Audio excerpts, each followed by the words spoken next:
Okay, let's dive into a skill that is absolutely essential for your social science exam: concept formation. If you can nail how to build and analyze concepts, you're already on your way to a great grade. Right, this is the big question, isn't it?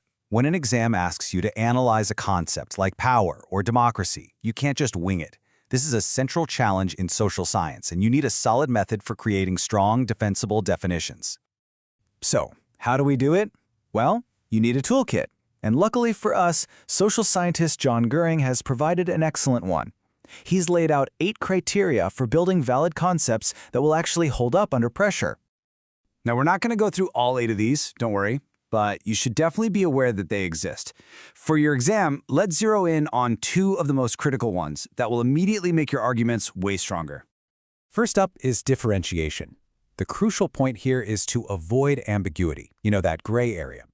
A well-differentiated concept can't be easily mistaken for its neighbors. It's all about creating really clear boundaries so that everyone knows exactly what you're talking about and, just as importantly, what you're not talking about. And this is a brilliant example of how differentiation forces you to be precise. A state typically has clear, defined borders. An empire, on the other hand, might have borders that are more fluid or constantly changing. That one little point of differentiation gives your concept real analytical power. Okay, the next key criterion is parsimony. It's a fancy word, but think of it as conceptual efficiency. You want the most explanatory power with the fewest necessary parts. A definition that has like 20 different conditions isn't very parsimonious, and frankly, it's not a very useful tool for analysis. All right, let's put this framework into practice.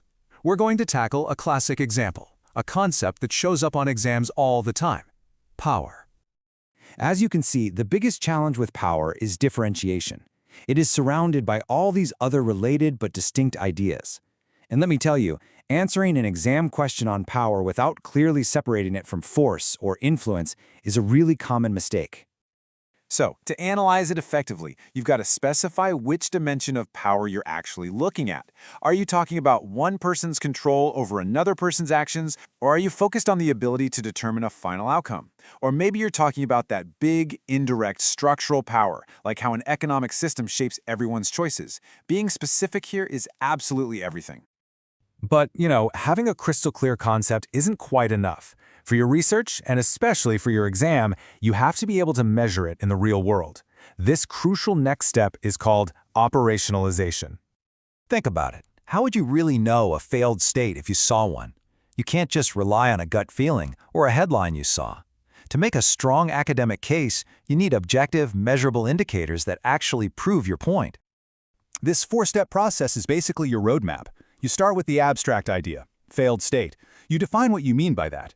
Then, and this is the key part, you break it down into concrete indicators you can actually find data for, like refugee flows or economic decline. This is how you turn a vague idea into something you can really identify and analyze. And just a quick heads up, if you're looking for the full summary on this topic and want to try some practice tests to really get ready for your exam, you can find all of that at gradeguru.nl. Okay, so let's quickly recap what you absolutely need to remember for your exam. These 3 points are really the foundation of strong conceptual analysis. First, concepts are tools, not timeless truths. Second, clarity is king. Use criteria like differentiation and parsimony. And third, you have to operationalize it. A concept is only useful if you can measure it. If you can show you understand these principles, your answer is going to stand out. Honestly, the best way to make this stick is to just do it. So pick one key concept from your course, right now, and try to break it down using this process. Applying it yourself is what will make it second nature. Good luck with your studies!